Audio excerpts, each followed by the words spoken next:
After many years of judging Israel, Samson's life had become a mixture of incredible strength and tragic weakness. God had set him apart from birth as a Nazirite.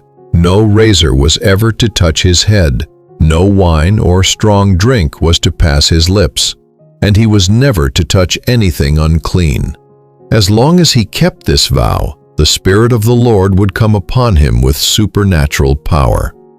Samson had already performed mighty feats, killing a lion with his bare hands, slaying 1,000 Philistines with the jawbone of a donkey, and carrying the gates of Gaza on his shoulders. But his greatest weakness was his love for Philistine women from the very nation that oppressed Israel. One day, Samson went down to the valley of Sorek and fell in love with a woman named Delilah. The Philistines saw their opportunity. The rulers of the 5 Philistine cities, the lords of the Philistines, came to Delilah with a tempting offer. "Entice him," they said, "and find out the secret of his great strength and how we may overpower him. If you do this, each of us will give you 1,100 shekels of silver." That was an enormous sum, enough to make her wealthy for life. Delilah agreed. From that moment, her love for Samson became a weapon.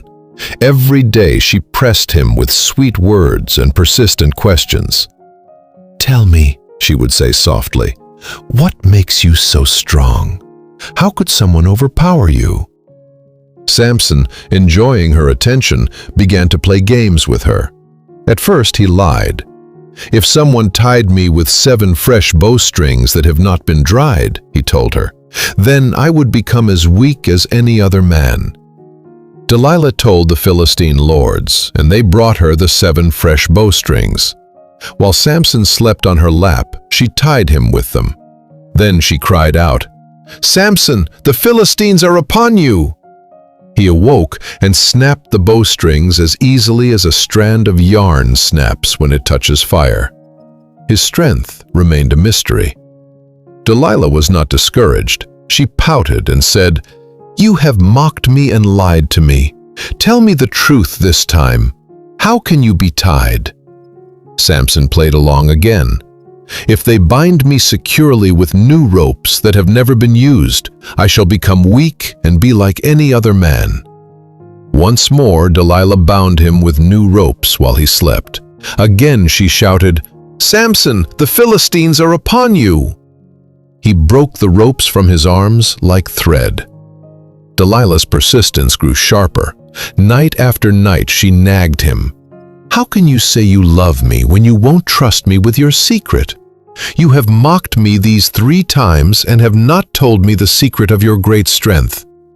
She pressed him daily with her words until his soul was vexed to death. Finally, Samson opened his heart completely.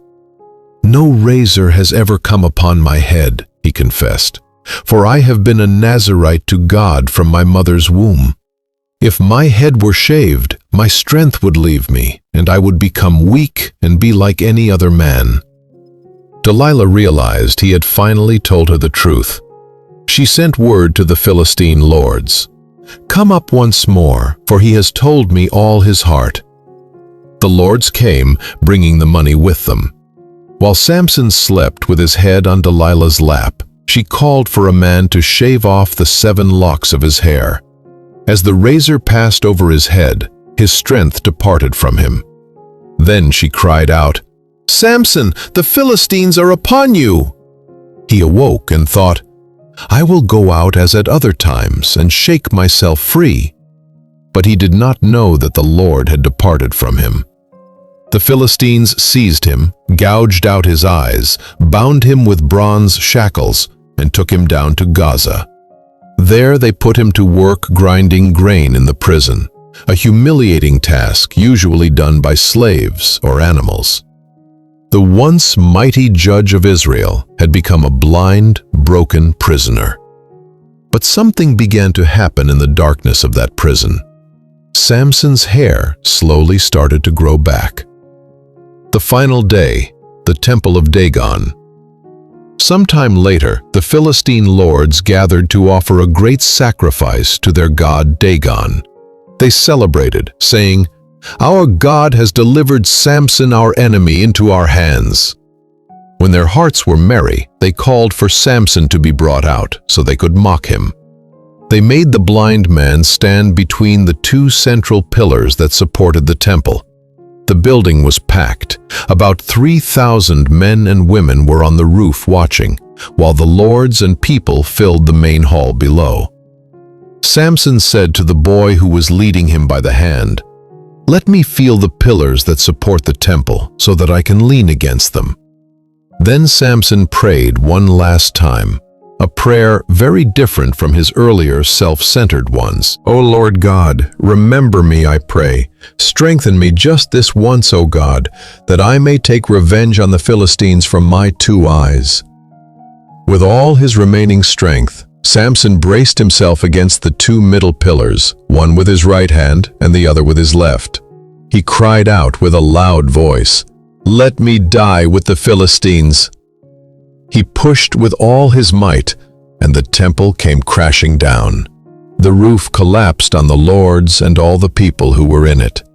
Samson killed more Philistines in his death than he had killed during his life.